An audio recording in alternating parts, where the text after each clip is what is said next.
I have been a long time lurker here, so today is my 39th birthday.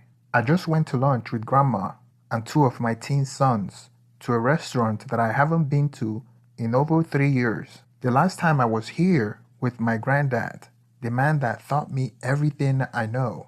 As Grandma, my sons, and I sat there waiting to order and eat, I kept zoning out. I was just looking around the restaurant, and everywhere I look, I kept seeing flashes of my grandfather. It was weird because I would see him at different ages growing up because we had most of our private meetings at the restaurant. We have been going to this restaurant since I was 5 years old. As our dinner went on, Grandma asked me why I was so quiet. I answered that I just don't have anything to say. Well, she continued on whatever she and my two teenage sons were talking about. When we left, I rode with them and she asked me if I was okay, and I just said I was fine. I realized I have to write my story down somewhere, and maybe someone that is going through what I went through would learn from it. I appreciate my granddad more now than when he was alive for how he saved me from myself. I recently saw this quote from somewhere. It goes like, "What's hidden can be found, and what's protected is still protected."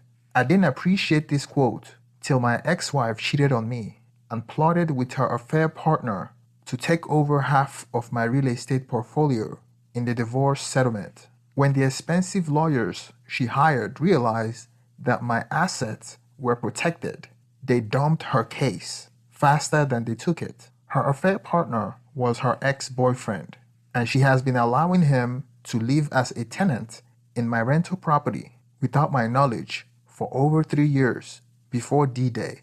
I own multiple rental properties, most of which I inherited from my grandfather, and my ex wife helped in managing the properties till we got divorced. I have a massive portfolio of apartment units that I inherited from my grandfather. The properties generate net cash flow of 6 figures weekly. D Day was a year ago. I was 38 years old, and my wife was 36 at the time, and I have been married to my ex wife for 13 years. We have known each other for 21 years, and we went to high school together. We didn't start dating till my early 20s. During high school, I was known as the rich kid because of my grandfather's wealth. He was a self made millionaire, came from nothing. My parents passed away in a car accident when I was 4 years old, so I was taken in by my grandparents. Granddad was a real estate investor and started accumulating real estate properties since the 70s. 2 years after my granddad passed away, my ex wife filed for divorce after an employee she fired became a whistleblower and ratted her out. She filed for divorce thinking that she and her affair partner would get half of my inheritance and the properties I acquired during our marriage. What I didn't tell her was my grandfather didn't trust me enough to transfer over his properties till I was 50 years old. So the LLC that I bought properties under was held by an offshore trust created by my grandfather. I can't blame him for not trusting me because I was a bad kid growing up, dealing with abandonment issues. I was a junkie, and he did not trust my judgment. He decided to hand over all his properties to an offshore trust.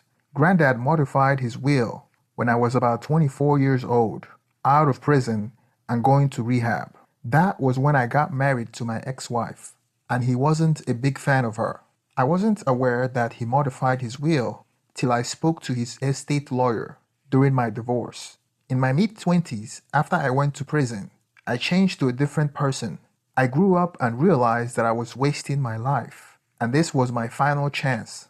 I got rid of my criminal ways and my junkie habit, but I forgot to get rid of something else that my granddad didn't like, my ex wife, and I carried her over to my new life. I became close with my granddad after I got rid of my addiction and getting into trouble, but he never changed his will. We acquired a lot of properties together and worked closely, and every property I bought while I was married to my ex wife was under the offshore trust behalf as an employee. I never thought about going on my own because I saw it as a family business. I knew I was going to inherit my grandfather's leftovers because I was all they had. I saw their wealth as my wealth. When we made the biggest deal in our portfolio, a 423 apartment unit in California. I was married to my wife. All transactions was done on an LLC, and the LLC is owned by the offshore trust. The offshore trust pays a salary to me and eventually to my ex-wife when she started working as a property manager. My ex-wife thought that I owned the trust, and she didn't know that it was an offshore trust. I knew, but I never thought about it like that, and I didn't understand much of it as well. The legal side of the business bored me, so I allow my granddad trusted estate lawyer to handle it. I know I am all over the place with my story, and I feel like I'm getting too far ahead of myself, so let me give you some background so you have a better understanding. I met my wife when I was in high school, but we didn't date at the time because I wouldn't give her a time of the day. I was that rich kid with multiple girlfriends. I drove the nicest cars, hosted the best parties, got the best drugs, and everyone wanted to be my friend.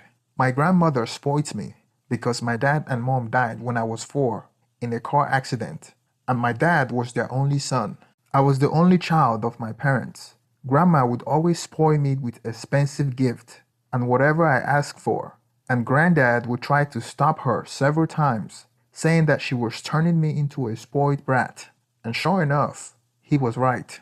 By the time I turned 18, I had already racked up a rap sheet of 1 DUI, 2 DWI, arrested for driving without license, drug possession, disturbing the peace, and etc. My grandma would bail me out and blame the policeman each time. LOL.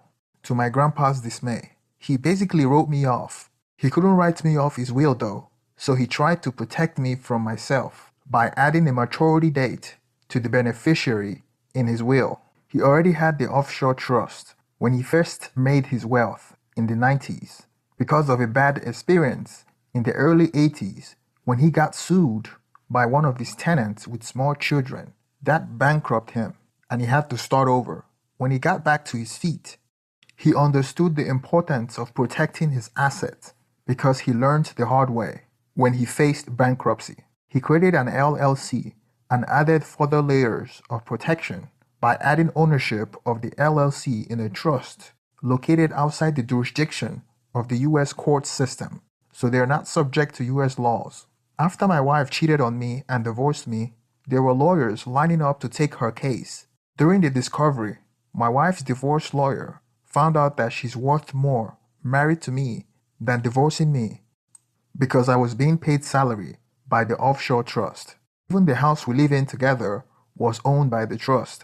The major deals that Granddad and I closed before we stopped adding to our portfolio were done while I was married to my ex-wife. But I was more of an apprentice than a business partner, and I was paid a salary regardless of how hard I work. Granddad lived a modest life, and the more time I spent with him, the more I became frugal like him. The decision that I should be paid salary was made by my granddad to control my spending habits. I accepted it because I wanted to change to a different person and didn't want to revert to my old ways. Before I graduated high school, my grandparents wanted me to go to college and become a lawyer. But I had different plans for myself though. I was going in and out of juvenile detentions. I was partying all the time and didn't care what happened to me because I had my grandma to bail me out. So I just didn't care.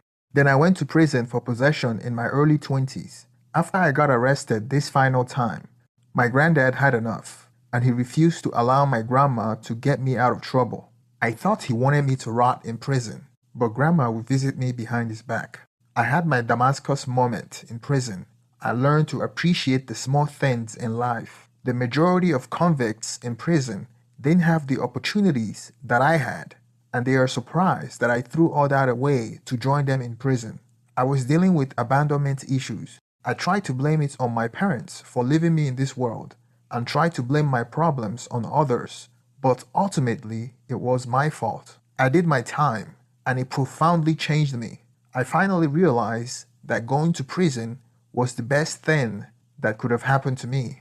I was able to get over my addiction and was determined to focus and become the man my granddad always wanted me to be. I would listen to stories of other convicts who grew up in less privileged households with no support from their relatives I had the support of my grandparents and had enough money, and I threw it all away. Their experience lit a fire in me. I was determined to use the rest of the time I had on earth for good and to make my grandparents proud when I get out of prison. When I got out of prison, I was 24, and going to university wasn't an option for me. My granddad wanted me to join the family business. He was still unsure about me, and I was determined to earn his trust. So I went and got my real estate license. I took the exam and passed on the second try.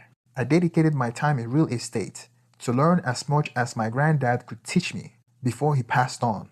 When I got out of prison, I met my ex-wife. We already knew each other from high school, so we started dating. I knew some of the guys she dated in the past. She had addiction problems in the past as well, and we bonded over that. My granddad didn't like my ex-wife and warned me about her, but back then, I didn't listen. We got married when I was 24 years old. My granddad wanted me to get a prenup, but I didn't listen and didn't see the use for it because I was in love. I thought we were going to live happily ever after. It was during that period that my granddad added a clause to his will, so I would be an employee to the trust, and I could only gain full ownership when I turned 50. I replaced my addiction and propensity for getting into trouble to becoming a workaholic. After my ex-wife gave birth to our son, my grandparents were forced to accept her in the family, especially my grandma. The reason my granddad wasn't a fan of my ex-wife was because she was connected to my past, and he could tell that she was very materialistic. I would later find out that he had someone look into her and found out that she was trouble. But back then, I thought my granddad was just controlling and wanted to control who I interact with because he didn't trust me. Granddad was right. After my ex-wife gave birth, she changed to a different person, nagging constantly and spending frivolously. We were at each other's throats every time I came home. After I kicked my addiction habit, we had nothing in common. Our relationship was really toxic. It got to a point where I refused to go home after a busy day at work because I couldn't get a moment of peace in my house. That contributed to what pushed me to become a workaholic. The more I became a workaholic, the more I could relate to my granddad. We became close, and I became his assistant, his confidant in all his business dealings. He would buy residential and office spaces, rehab them, and flip them for profit, and keep the rest in his portfolio. All the profits were transferred to the offshore trust account. Regardless of how hard I work, I received the same salary of about $15,000 a month. I could ask for more, but my ex-wife would just spend it because we shared the same account, and I only needed money for food, gas, and a white t-shirt and jeans, so I probably spent $1,000 a month. I completely lost track of how much my ex-wife spent, and she had free reign of my income. I had everything I wanted at the time. I had 2 beautiful sons, my grandparents were happy with me, and I was doing well and becoming a seasoned real estate investor, and I had gained the trust of my granddad. The only thing I was missing was a happy wife. After our second son was born, my relationship with my ex-wife deteriorated. It got to a point where I wouldn't come home for 2 days to avoid her nagging and fighting. She had always been a stay-at-home mom, up until 3 years ago when she decided that she wanted to work in my family business. It came as a surprise to me because I knew she doesn't like to work, something my granddad told me about her before, but I refused to believe him because I had this idea that my granddad was controlling. When I told my granddad that my ex-wife was trying to work in our family business, he was skeptical. Back then, I was already taking full control of the business operation because my granddad was falling ill. So I hired her in a role on the management side of the properties. About a year after, my granddad and I stopped acquiring properties and laid off the contractors on the rehab side of the business. So I focused on managing the portfolio that we already own. It didn't take long for my ex-wife to start playing a much larger role in the management side of the business, but our relationship was still strained.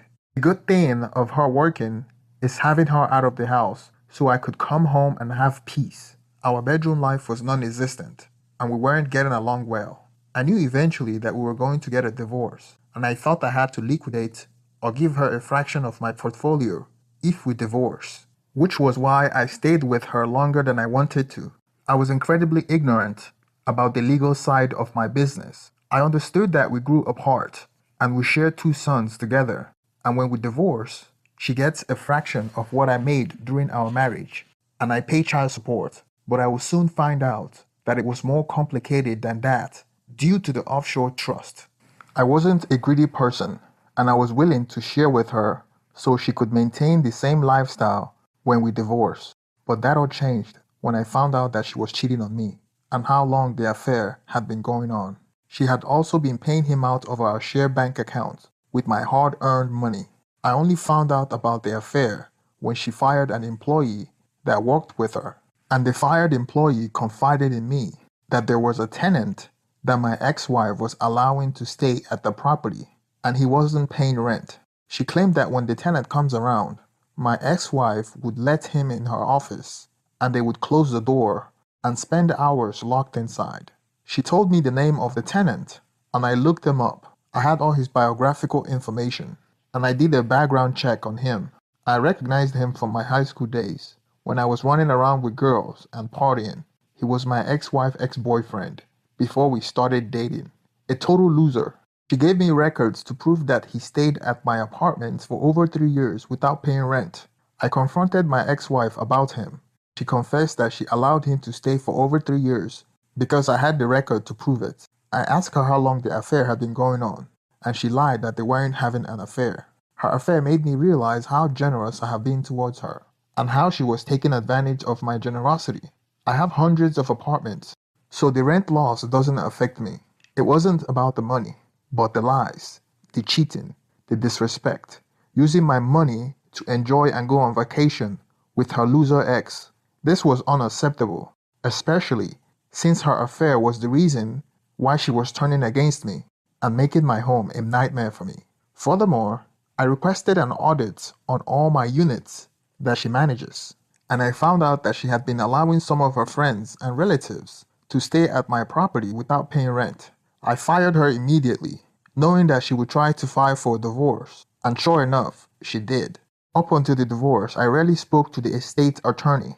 Although he had requested to meet me several times, he was never my priority till now. I just thought he wanted to justify why we pay him every month. I am sure that he had explained to me several times before about the offshore trust, but I didn't pay attention till I found out about my ex-wife cheating and when she filed for divorce. After my ex-wife served me the divorce paper, I confronted her and we got into an argument where she blamed me for losing interest in our marriage, and that was why she went back to her ex-boyfriend. I know how to push her button, and I said whatever I could to anger her, which caused her to confess to me her real plans. She started seeing her ex-boyfriend about 5 years ago, on and off, and they became consistent 3 years ago. That was when she suddenly got interested in working in my family's business, so she could understand the business and get a piece of it during our divorce. If she had done her research, she would have known that I earned a W-2 wage, and the income in our joint account is consistent with a W-2 earnings, and my real estate portfolio ownership is under an offshore trust. On paper, I was just an employee that wakes up in the morning and go to work every day. Even our home belongs to the trust. Long story short, the lawyer she hired for discovery later quit as soon as they realized my property was untouchable, and the only money she got from the divorce settlement was half of the $82,000 that should have already been at her disposal in our joint bank account had she stayed married to me. I made sure we shared the money in my bank account even though I didn't need it, out of spite, and she only got less than $35,000 after the divorce. According to my last W-2, I was making a little over 6 figures. No retirement contribution. I had to pay child support based on my W-2 income, which were peanuts compared to my real earnings. Although I had 5 expensive cars that I had to liquidate because they were in my name. They were given to me as gifts from the trust, so I gave her 2 of the cars. Before the divorce, she had been working for 3 years as a property manager and was earning good money. She wasn't even eligible for alimony from me. Her plan backfired. She cheated and filed for divorce, thinking that she would get millions. Now she's older, approaching 40, working at a grocery store and living off my child support payment. Thank you for watching to the end of the video. Please don't forget to like and subscribe. Please hit the thumbs up. It won't cost you anything and it will help my channel. Thank you and have a